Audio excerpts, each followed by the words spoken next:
Many of you already know my video about the perfect DIY gel plate and have successfully made your own plate with that recipe. And while the majority of people seem to get along really well with both the process and the results, for some of you the recipe has its hidden pitfalls. And the printing? That sometimes just doesn't want to happen. So if you are working with a DIY gel plate based on gelatin and you keep running into dried-in, almost impossible to lift paint, or if your acrylic paint suddenly starts behaving very mysteriously on the plate, then this video might give you the missing piece of the puzzle. Because here you will learn how to turn your gel plate from an acrylic paint sucking magneto into a relaxed Teflon level non-stick gel plate diva. But before we get to the happily ever after part, we have to walk through a tiny bit of theory. Let's take a closer look at the individual ingredients and the properties that really matter for a gel printing plate. Let's start with the most important ingredient. This is where the first little stumbling blocks are already hiding. As I mentioned in an earlier video, there are different strength levels. I'm talking about the bloom value. The higher this value, the more strongly the gelatin sets. Unfortunately, the bloom value is rarely listed on the packaging. And that's why it can easily happen that you make your plate with a gelatin that has a fairly high bloom value. That gives you a plate that's nice and firm and robust, but also dry.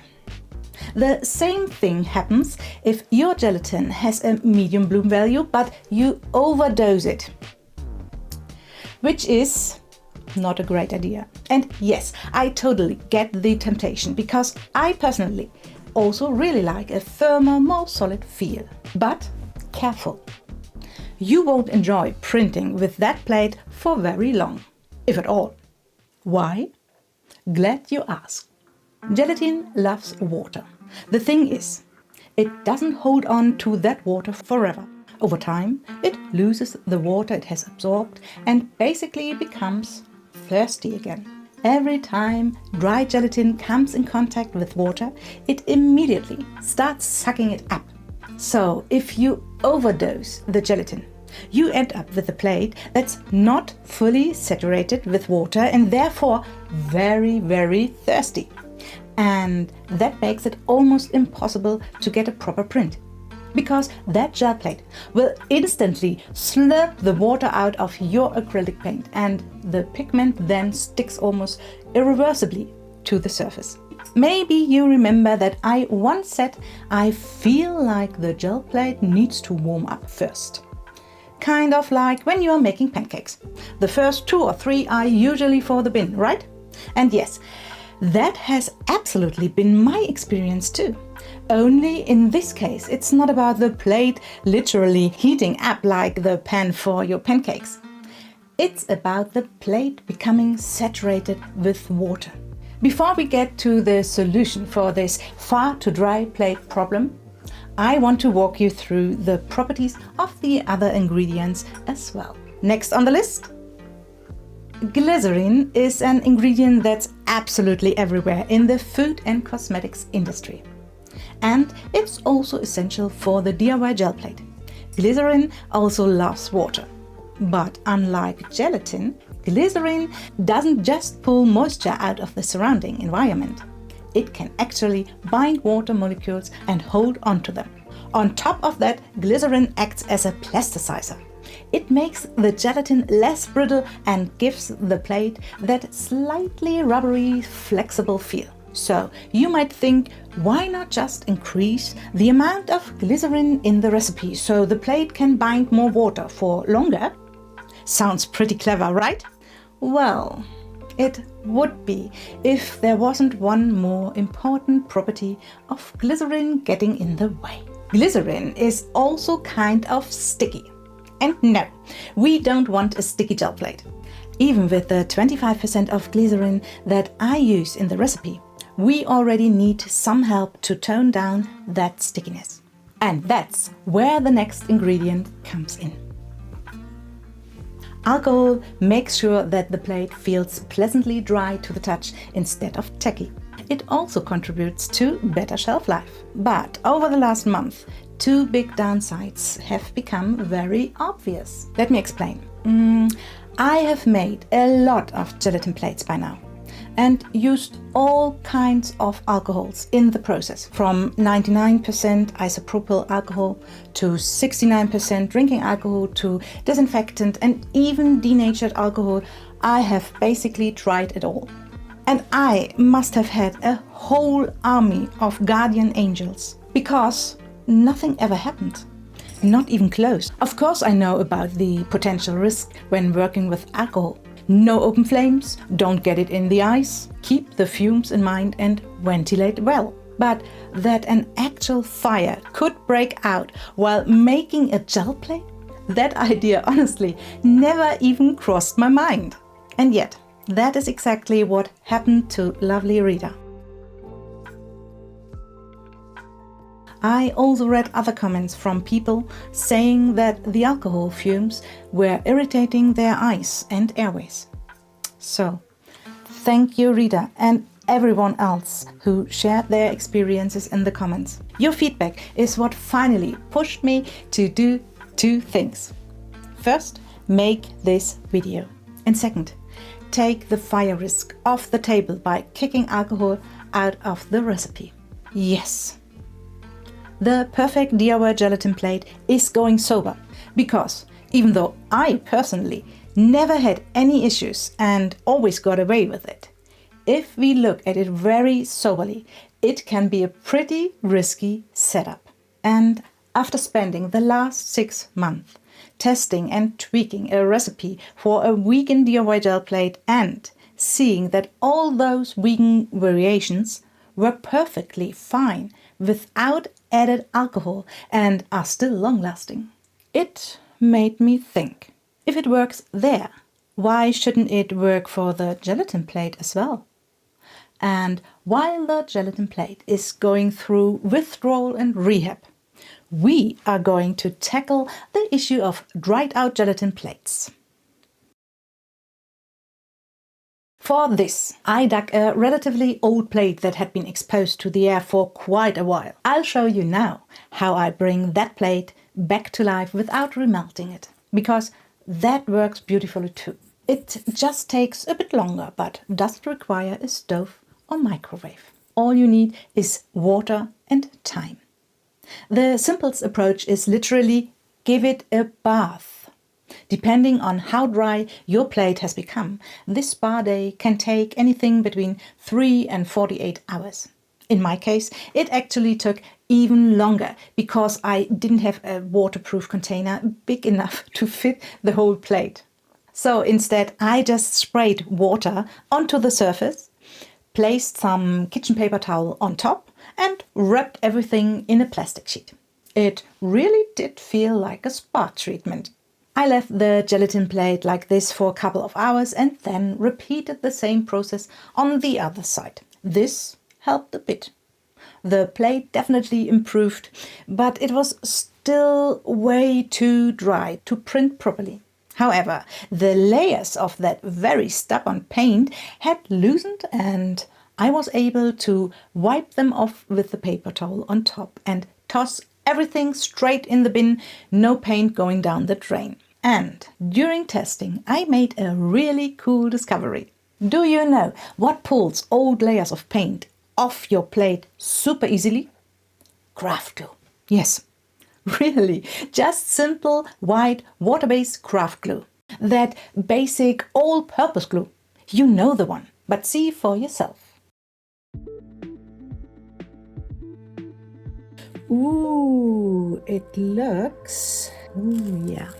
Okay, here we go. So you won't be happy with the matte gel medium. I can show you. It's still on. But look at this.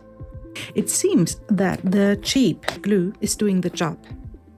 At some point, I finally found an old plastic lid, and it turned out to be perfect for giving this still too dry plate a proper bath. That's what finally did the trick. After about 24 hours, the plate had not only soaked up all the water it wanted, but had also grown quite a bit in size. And just like that, printing worked again. Okay, let's see.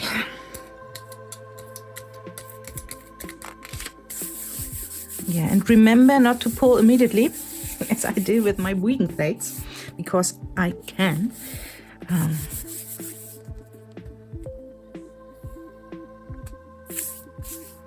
It's not done yet. Great, I could pull the first print. So yeah, we have this left, it's okay, but I could pull right away. So this means I have recovered my plate without remelting it. So a long bath is one way to solve the thirsty gel plate problem. Another way is to not let the plate get thirsty in the first place. That means right from the beginning, we are going to give the plate as much water as it can reasonably hold, and then we are going to protect it from losing that water again.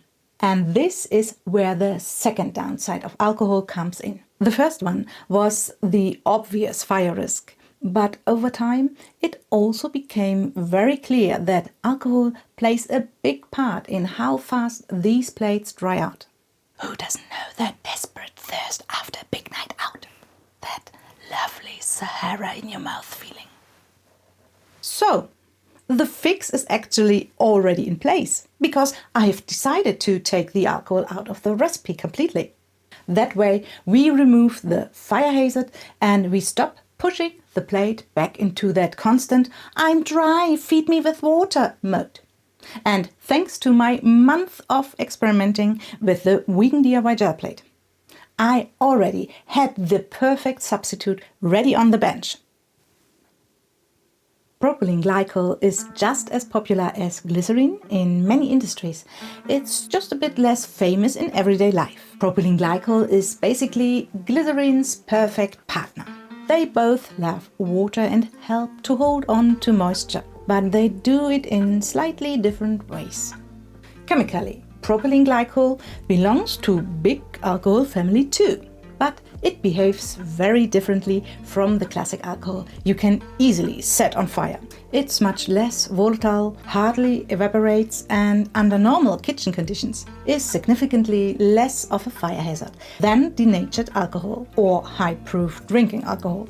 In our gel plate recipe, propylene glycol now takes over most of the jobs that regular alcohol used to do.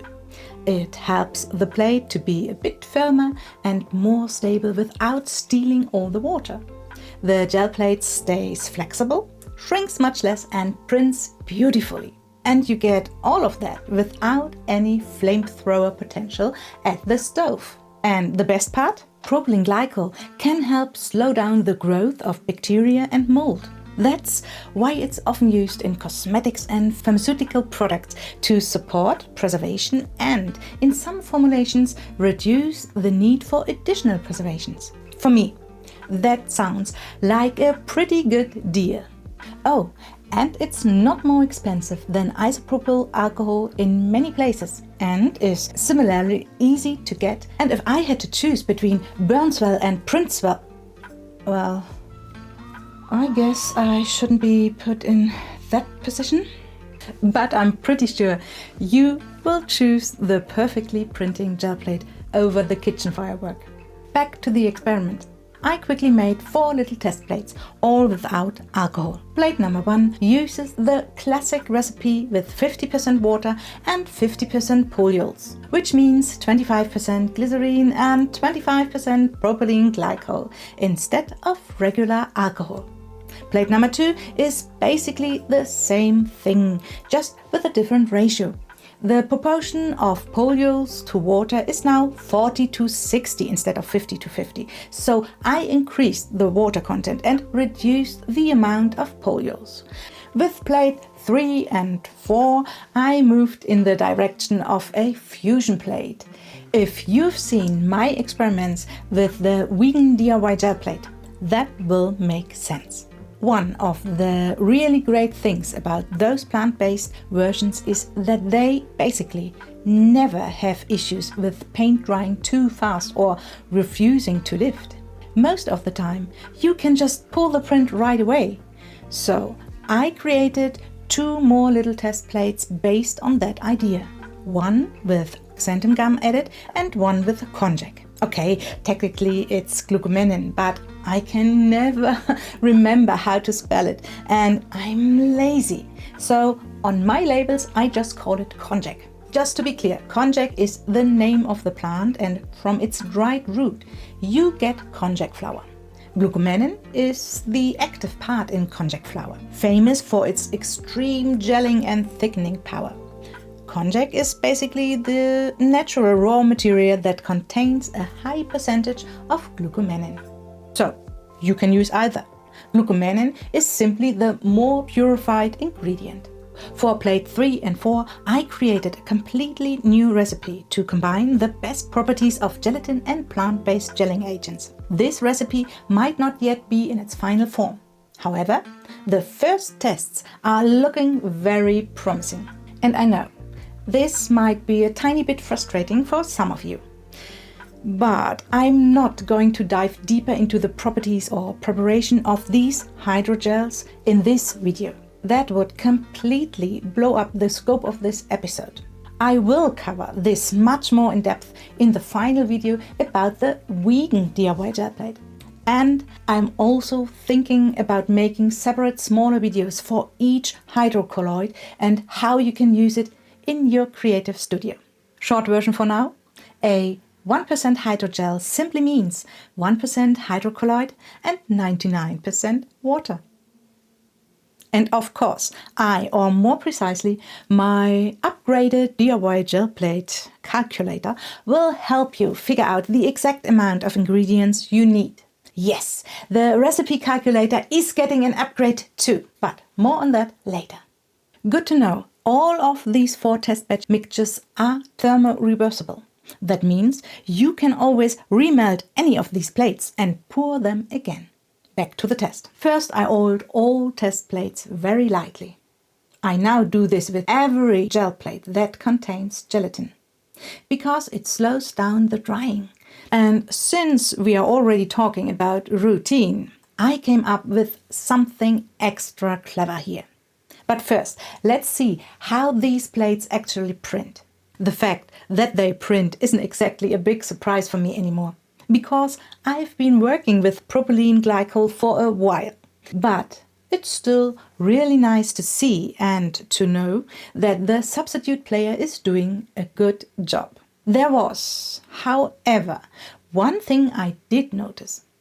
With the 2 fusion plates, more paint ends up on the paper and less stays behind on the surface. Whether that's due to the specific properties of xanthan gum and konjac, or whether it's just my slightly uneven way of applying paint, I honestly can't say for sure at this point. The test plates print fantastically, but as I mentioned, that's exactly what I expected. The real experiment starts now. Our goal: minimize water loss. I'm going to take these freshly poured test plates that have soaked up water all the way to the edge and store them in an airtight container. Yes, you heard that right. My previous recommendation to not store a fresh plate in an airtight container is officially crossed out here. Okay, let me quickly jump in here from the editing cave, because I want to make sure that this is really clear. In my very first video, I recommended not to store a fresh DIY gelatin plate in an airtight container. Why did I say that? Not to scare you, but to stay on the safe side. Out of all the plates I had made up to that point, only 2 ever developed mold, and one of them was an agar plate. Yeah, agar without any special precautions is pretty much a VIP invitation for mold and microbes, especially in summer. The other one was a gelatin plate that I wrapped up right after pouring and then didn't touch for around about 3 weeks. The climate inside must have been a bit too tropical. I don't know the exact details, but clearly it was a mold spa in there. Apart from those 2 cases, I have never ever had any problems with mold growth. And to be totally honest, my studio is not a sterile lab. I live in a perfectly normal household with everything that floats around in the air. But in that first video, I really wanted to be extra careful. So I recommended storing fresh plates with some air circulation, especially during the first days. Looking back, I think I wasn't clear enough. So let me put it like this. There is a huge difference between not airtight and completely uncovered. Do not store airtight does not mean leave your gelatin plate sitting completely open on a shelf. That will absolutely not work for a gelatin plate. Airtight means any moisture that sweats out of the plate has nowhere to go. It can't escape into the room, so it condenses and stays in that little microclimate. So one more time, just to separate things clearly. The tips I'm about to mention right now, are for all the old models of the perfect DIY gel plate. That means classic recipe with alcohol and without any care routine. If you have a very large plate that doesn't fit into any plastic container, you can, for example, stick small foam spacers onto the frame, the mold you build, and place a lid or best a glass sheet so you can see your plate all the time on top. Or you rest a pen or a long stick or a brush or wooden dowel between the frame, the mold, whatever, and your lid, so that there is a tiny gap. After the first 4 to 7 days, you can let the glass or the lid sit directly on the frame, on the mold, on the container. If you have glued foam bumpers in place, I'd then put the whole thing, frame, mold, container plus lid, into a plastic bag and close it.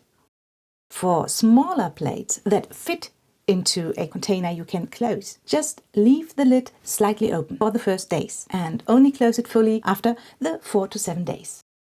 For containers or molds that don't have a lid, put the plate into a Ziploc bag or any plastic bag and leave the bag open for the first days and then seal it. Again, these tips are for all the older versions of the perfect DIY gel plate that still used alcohol and didn't have a care routine. What I'm going to show you next, this new protocol, is still a tiny bit experimental. At the time I'm filming this, I've only tested it for about 2 weeks. So I can't give you any guarantees and I'm not promising anything. But since the first days are usually the most critical, I'm actually pretty optimistic about this approach. But of course, for this variant, we have to take a few precautions. Because a moist gelatin surface is basically a little all-inclusive buffet for bacteria and mold. Lots of water, lots of protein, perfect conditions. And ta-da! That's exactly where my new cleaning and care routine comes in. From now on, I treat my gel plates like very sensitive facial skin. First a gentle cleanse, then a good moisturizer. Just not in the bathroom, on the craft table. This is how it works. After printing, spray the cleaning spray onto the plate. Wipe it with a soft clean cloth or a baby wipe to remove any paint and residue. Then go over it once more with water only, so there's no surfactant left on the surface. Finally, massage in a small amount of the care spray. And now I'll show you how I mix the sprays so you can easily make them yourself.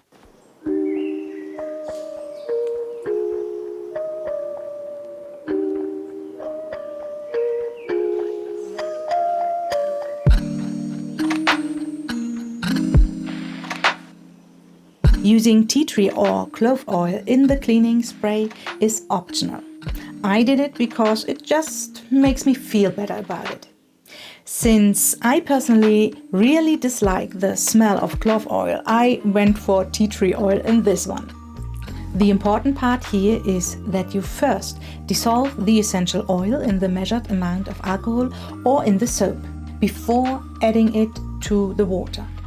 Because my neutral soap is quite viscous, I first dissolved it in a small amount of water as well.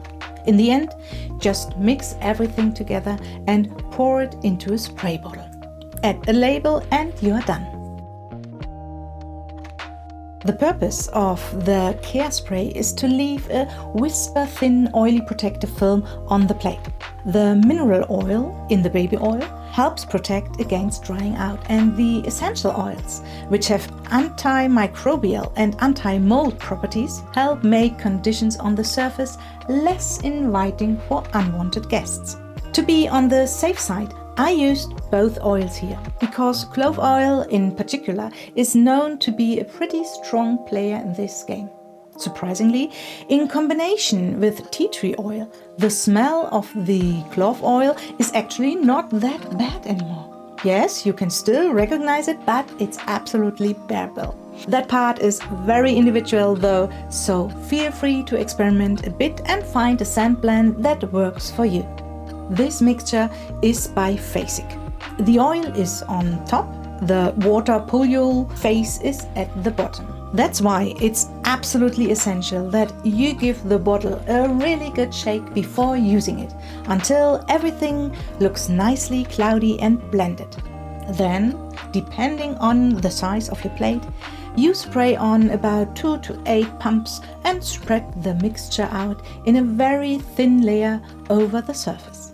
And in case you're wondering why all the measurements in these recipes are given in grams, well, during my experiments with plant-based gelling agents, there was simply no other way than to work in grams.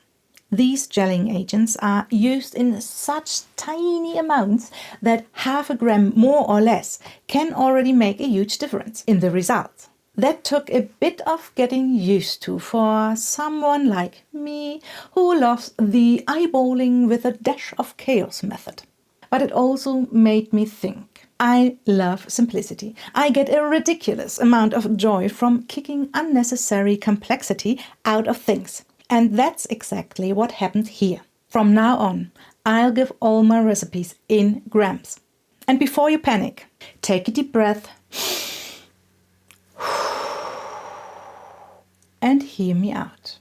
There's a big advantage to doing it this way. Let's say you want to make a plate that's 20 by 30 centimeters with a height of 12 millimeters. Then your ingredient list looks like this. In total, that's 873 grams. You can write that number on the storage container. And if you ever want to remelt your plate and pour it again, it becomes super easy and actually quite precise to figure out how much water you need to add back in. Because you can simply weigh your used plate and calculate the difference. If your plate now only weighs 720 grams, that means you've lost, not you, your plate lost 153 grams of water. So you just add this amount of water when you melt it down, and your plate will be fresh and bouncy again. But what about that annoying bloom value? Good question. And instead of just saying, I have an idea for that, and leaving you hanging, I actually built something for it. There is now a gel plate recipe calculator 2.0. And it's live on my website. It works completely in grams, takes the bloom strength of your gelatin into account and helps you scale my recipes to exactly the plate size you want. You can even choose whether you want a more standard plate, a softer one, or the experimental juicier fusion version with hydrogel. If you prefer the old simple version that worked in metric and imperial, don't worry. That one is still available as the classic calculator, but for everything in this video, I recommend using the new one. You'll find the link to the calculator and to the whole DIY gel plate universe in the video description. That's also where I'll add future updates, new plate types and extra nerdy experiments that didn't fit into this video. Oh right, there was still something else, that mysterious problem with extremely strange behavior of acrylic paint. Let me tell you, this one really had me puzzled for a while. But I did find the solution. Once again, the answer showed up during my experiments with the vegan version of the DIY gel plate. Among other things, I tested the gelling agent pectin. And in case you didn't know, pectin only really starts to do its gelling magic when things get properly acidic. So I added lemon juice and got a stable plate that I could test. And then this happened. Yeah, it feels so dry. Oh, what's happening here? Oh, I don't like this. Oh gosh, what's happening here? So, I started researching. And guess what? Acrylic paint really doesn't like acidic environments. In a strongly acidic setting, acrylic paint starts to curdle and the binder system can break. I recreated this effect by remelting a small leftover piece of the gelatin mix and adding a bit of lemon juice. As you can see here, the paint absolutely hates that and ends up sticking more to the brayer than to the plate. At some point, I then bought a pack of pH test strips and tested all my plates. Because I just was curious.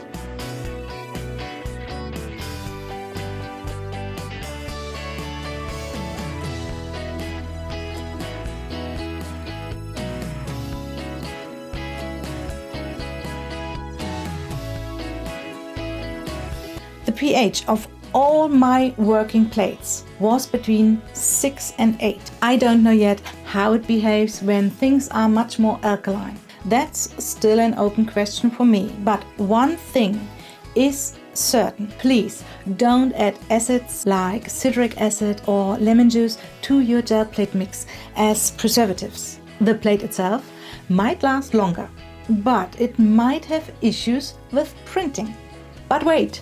If you already have a plate where you made that exact mistake, you don't have to throw it away. I also have an emergency fix for that. Of course, the goal is to neutralize the surface. For that, you need a mild alkaline solution, and making that is actually super easy. You just need sodium bicarbonate. Yes, good old baking soda. You can get it in the regular baking or household section. Here in Germany, you'll find it, for example, as Kaisernatron or under the brand Bullrichsalz. You add about 2 to 3 grams of that to 1 liter of water. Spray or pour this mild alkaline solution evenly onto the plate's surface, wait 30 to 60 seconds, and then wipe the plate dry. After that, wipe it again with clean water. A baby wipe also worked really well for me. After this treatment, the plate should work again. If not, repeat the process until it does. And if this video helped you turn your gel plate from an acrylic paint-sucking magneto into a relaxed non-stick gel plate diva, throw a like at it, so the algorithm nudges a few more creative souls this way. And if you want more arty experiments with hard, nerdy detours and the occasional kitchen chemistry moment without actually kitchen fireworks, hit subscribe and stick around. Thanks for watching, thanks for being curious, and thanks for not judging me for giving my gel plates a literal skincare routine. Stay curious, stay crafty, and keep your gel plates happy. See you in the next one.